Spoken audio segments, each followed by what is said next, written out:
Welcome back, folks, once again to the Food and Drink Business Podcast live stream of interviews being conducted here on the floor of the the exhibition. Oh, you almost at had Food it. Pro 2023. I know, you'd think this is almost our ninth today? Yes. But fortunately, it's sponsored by TriMat Systems, who are helping bring this wonderful flub to you.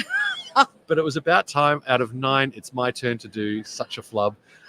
I know, right? It had to happen eventually. It had to happen. It's all good. But we've been ploughing through them today. It's been, yeah. Epic. Yeah. We haven't really stopped. No, and speaking of not stopping, Kim. I know. So we are now joined with by Alan Morgan, who's the National Marketing Manager for OZKOR. And OZKOR specialise in materials handling goods, but really looking at plastic and utilising plastic in the what do you call it, Alan? The injection moulding? Yeah, well, we're injection moulders and we specialise in materials handling.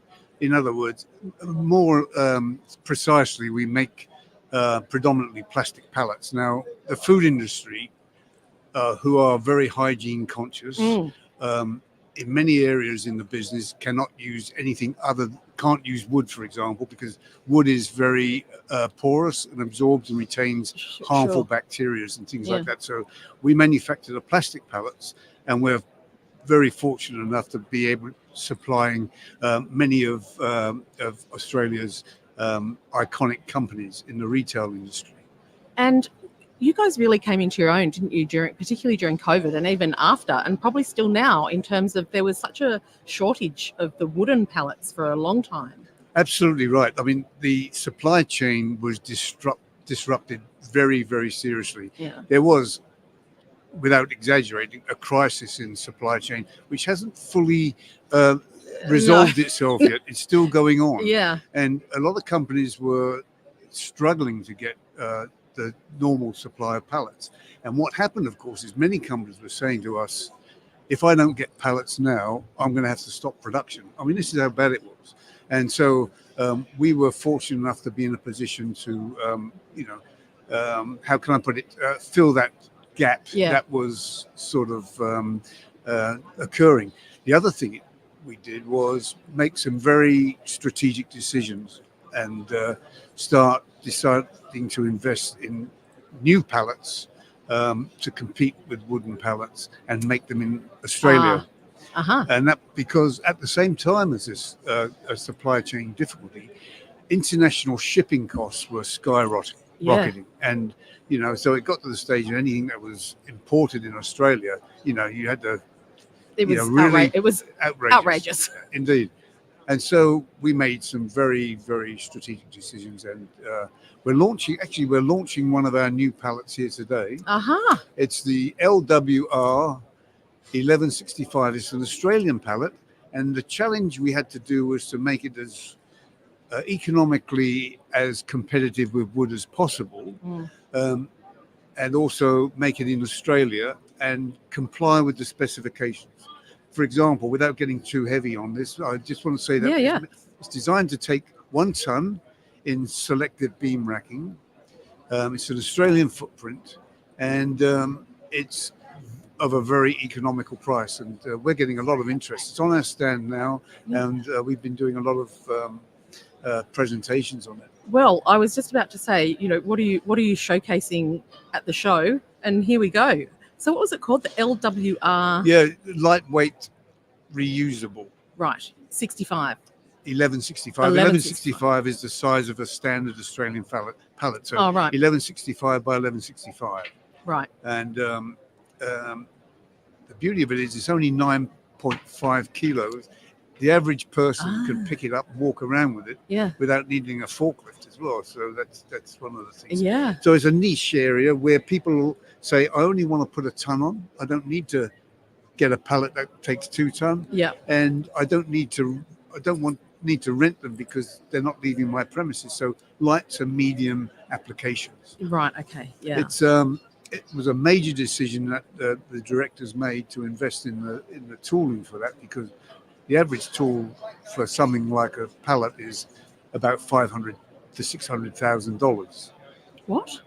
Yeah, I'll show you a picture of an injection molding tool, and this is my surprised face. I noticed. Yeah, it's That's a lot of money. It is. So you can imagine, in order to justify one, you've got to be able to say, how do we pay for the tool? So if you sell 100,000 of the pallets, you can only need to put $1 on each pallet. But if you only sell one, guess how much the pallet's going to be? Yeah, not a really good ratio. No. So from our marketing research, we were fairly confident that over a period of about 2 or 3 years, we should be able to, get that money back in terms of return on investment for the pallet. So would that be something that's used by a smaller manufacturers, or is it actually just the amount of the run of a product that could fit on it, or how does that? I don't like. Well, if you can imagine, I mean, a lot of people were getting interest from people in the food industry because, as I said, of the hygiene. Yeah. But a medium duty pallet that they can put a ton on, so the pallet doesn't mind what goes on it. Yeah. The key areas is how much does it cost? Yes. And does it meet our operational criteria? Yeah. Right. So, but it can be anything. Anything at all. Yeah. Okay. That's wow. That's really exciting. Absolutely right, and that's why we're appearing at Food Probe for exactly that reason, because the timing was absolutely perfect. Perfect. So and tell me, I know that we've touched on this when we've spoken before, but for some people, the idea of the plastic is still, people think that plastic's now a dirty word, whereas it's not. So how does it work for OZKOR in trying to manage that sort of sometimes that conflict between for a potential consumer or customer? That's a really good question, because we've gone through the Iron Age, we've gone through the Bronze Age, we're living in the plastics age. There's no question. Yeah, we're wearing plastic clothes. Packaging is made from plastic. The things we got on our ears are made from plastic. Yeah. Spacecraft nose cones are made of plastic. It's just depending on so we're living in the age of plastic. So what do we want to do? We want to stop the use of single-use packaging. I'm old enough to remember when you didn't have plastic packaging. It was all in paper bags and and there was always reusable products. Our plastic pallets are designed to be reusable, returnable, and recyclable. So I can tell you, without naming names, one of our biggest customers who buy plastic pallets, when they've reached the end of their service life, like we all do eventually. Yes. What time is it? They're then recycled and they're made into flower pots. Huh. And so what you've got is from one to another, and then so it can be recycled and made into something other else. things. So it's a challenge, and we're not in the business of manufacturing single-use products. Yeah. It's all a very heavy investment for reusability all the time. Yeah. And I always say to people, well, we don't chop any trees down. These are made from old trees and dinosaurs because it's a derivative of oil. And so we're recycling all that stuff. Oh no, we didn't chop down a tree. We're just using dinosaurs.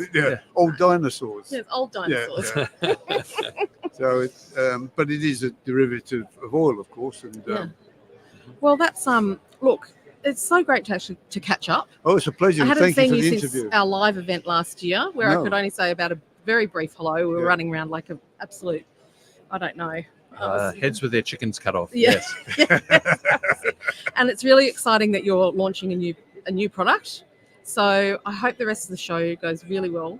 I'm sure it will, Kim, and thank you for the invite. Yeah, absolutely. So there you go, Grant. Yeah, pretty amazing. Who knew? As somebody who, and when I was younger, working in as a stock boy type of thing, lifting the pallets, the wooden heavy ones, a plastic one that I could throw around easily, that I dreamed of those days. Well, I tell you what, there's an awful lot of money being paid out in compensation to people who are injuring themselves picking up heavy-duty pallets. Yeah, I could imagine. Yeah. And on that note, we're going to wrap this one up. So thanks, Alan. Thanks, Kim. Thanks to everyone who's tuned in to this Food and Drink Business interview that was conducted live on the exhibition floor at Food Pro 2023. We'll be back shortly with another informative discussion sponsored by TriMat Systems, who've asked me to say that if you're looking to reduce labour processes resulting in a boost in your profits, TriMat Systems offer automation solutions that will take your productivity to the next level. Contact them today at trimat.com.